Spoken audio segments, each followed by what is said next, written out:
Let's begin with the foundations. Welcome to another lecture. Today we examine the Czech Republic, also known as Czechia.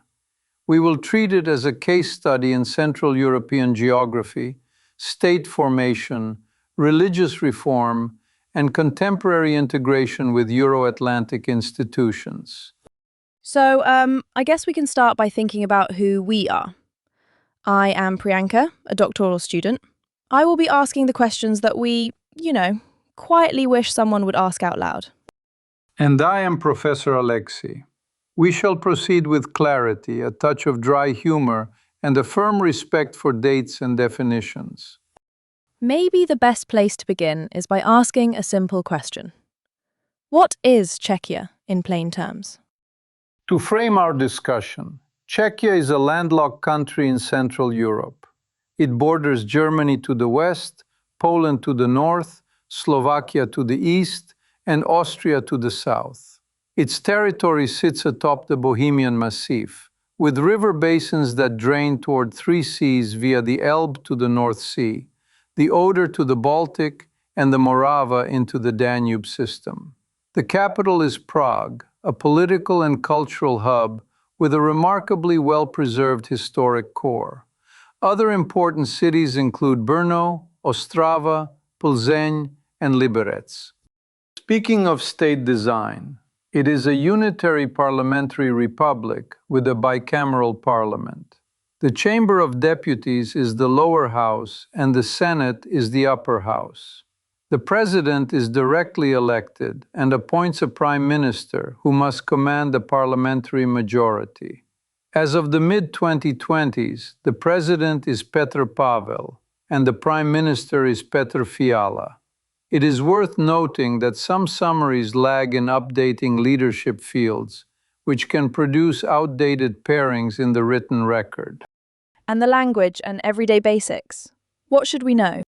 The official language is Czech. There are legally recognized minority languages including Belarusian, Bulgarian, Croatian, German, Greek, Hungarian, Polish, Romani, Russian, Rusin, Serbian, Slovak, Ukrainian, and Vietnamese.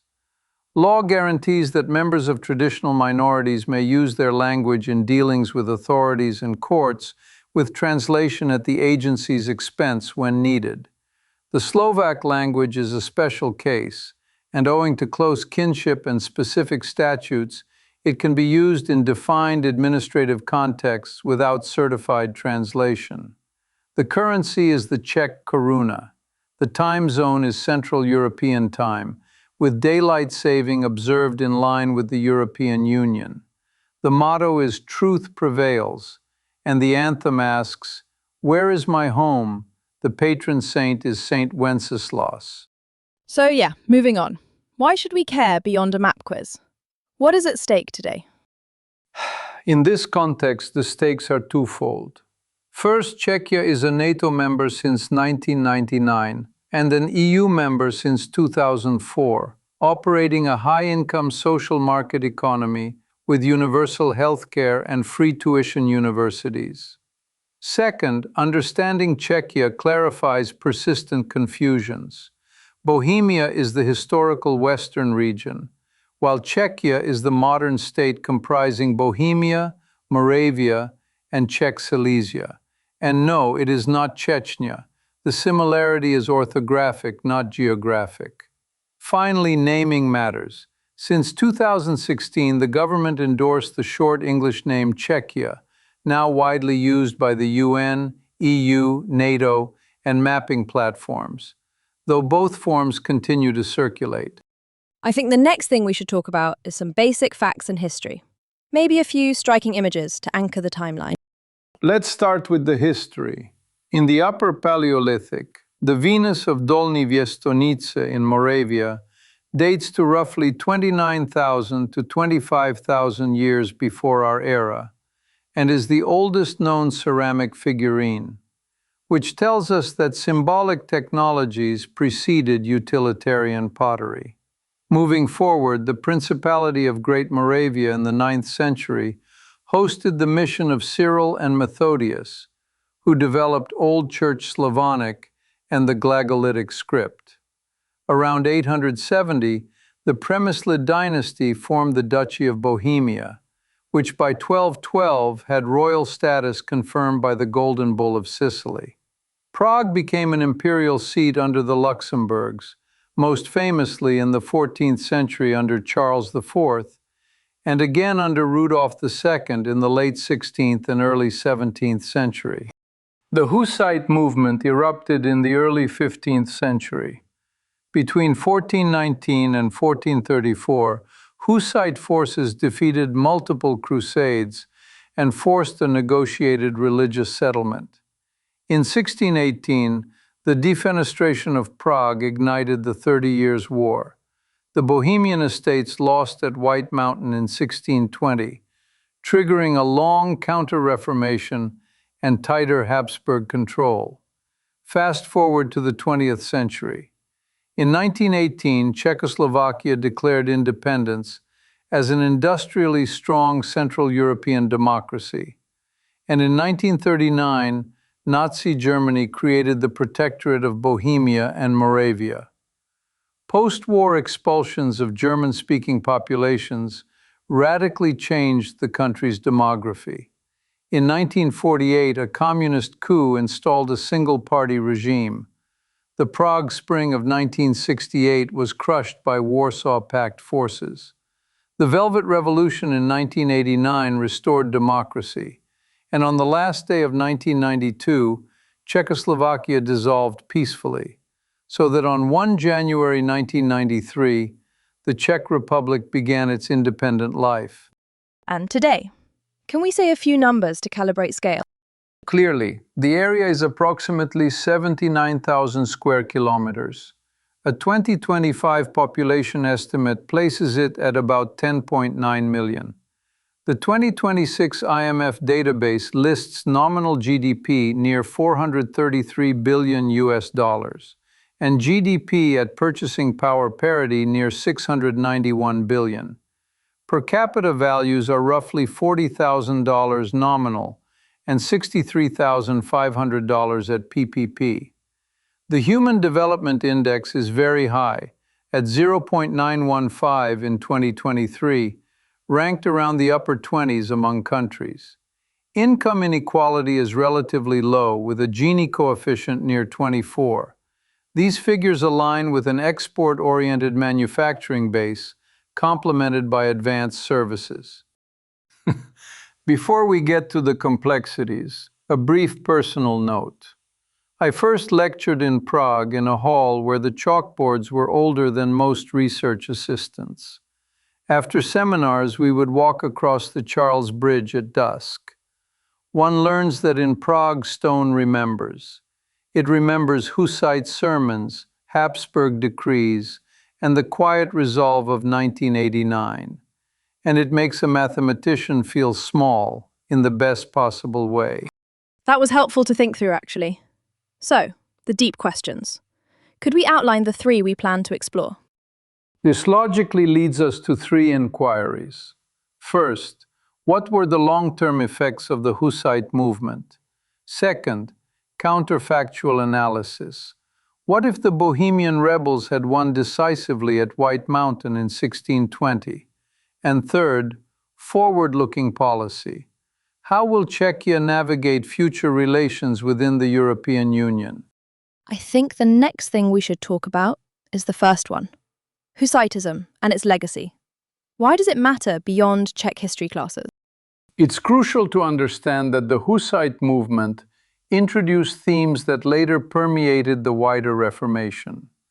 Demands for vernacular preaching, communion under both kinds for the laity, critiques of ecclesiastical wealth, and a call to discipline clerical life. Militarily, Hussite communities developed innovative field tactics, such as Wagenburg formations, and the widespread tactical use of hand firearms. Politically, they forced recognition of local confessional arrangements in a Europe that still presumed Catholic uniformity. The long arc includes the Unitas Fratrum, later connected to Jan Amos Comenius, and a durable Czech habit of treating conscience and language as paired goods. As for scale, claims that 90% of the population remained Hussite for 2 centuries are debated. Adherents varied by region and epoch, and the later Counter-Reformation reshaped the landscape. The safe conclusion is dominance for a time, followed by coercive re-Catholicization that left deep memory traces. I'm curious about Jan Žižka specifically. Was he more tactician than theologian? How should we understand his role? To elaborate, Žižka was a commander whose tactical imagination made a small, socially mobilized force competitive against multiple crusades. He integrated fortified wagons, disciplined infantry, and mobile artillery in a way that neutralized heavy cavalry advantages. His victories, including the campaign around Kutná Hora in 1421, created space for Hussite communities to negotiate from strength. Theologically, he was not a doctrinal architect, yet by securing survival on the battlefield, he indirectly preserved the movement's religious experimentation, its vernacular liturgy, and its civic organization. In simpler terms, he gave reform ideas the time they needed to mature by preventing their annihilation. Building on that, let's shift focus to the counterfactual. What if the Bohemian rebels had actually won at the Battle of White Mountain? What moves on the chessboard change first? Theoretically, a decisive Bohemian victory in 1620 would have constrained Habsburg consolidation at the very start of the 30 Years' War. We can infer several plausible consequences. 1. The Habsburgs might have lacked the demonstrative win needed to deter other Protestant estates, which could have emboldened broader resistance in the empire. 2. A Protestant-leaning Bohemia, allied with the Palatinate and perhaps with external patrons, could have forced a negotiated imperial settlement earlier, localizing the conflict rather than allowing its pan-European escalation. 3. Confessional geography might have stabilized with a larger Protestant corridor in Central Europe, producing a different balance of ecclesiastical property and crown authority. None of this eliminates war. It shortens it, or at least redistributes its costs. Conversely, we must admit path dependence. Spanish Habsburg commitments, Swedish and French calculations, and fiscal constraints would still loom. Counterfactuals are a scalpel, not a time machine.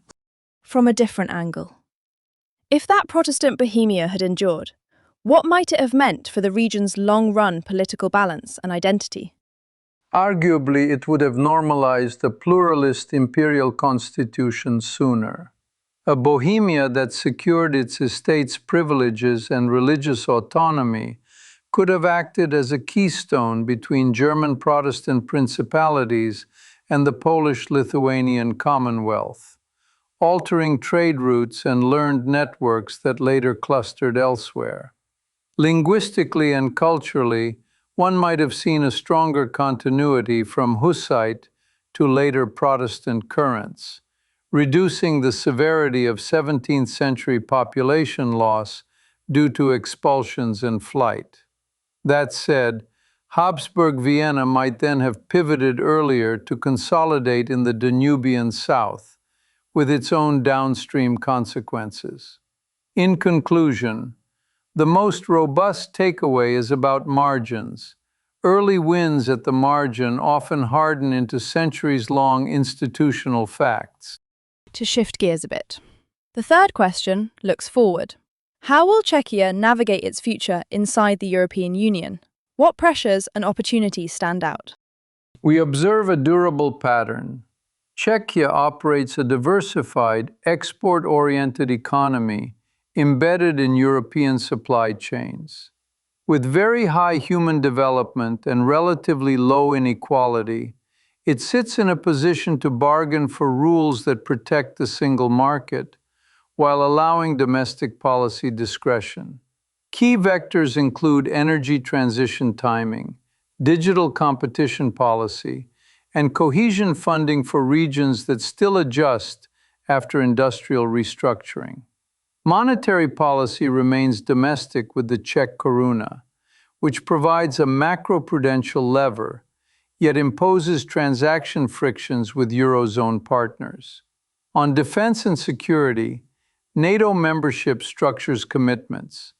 On internal EU affairs, Visegrad cooperation offers a regional voice, though preferences within the group can diverge. Minority language protections and administrative translation guarantees, already codified in Czech law, exemplify the country's compatibility with EU norms on inclusion. Concern about regulations comes up a lot. Do firms face a trade-off between EU standard setting and local flexibility? In simpler terms, there is a choreography rather than a trade-off. EU rules can raise fixed compliance costs, but they also open a very large market with legal predictability.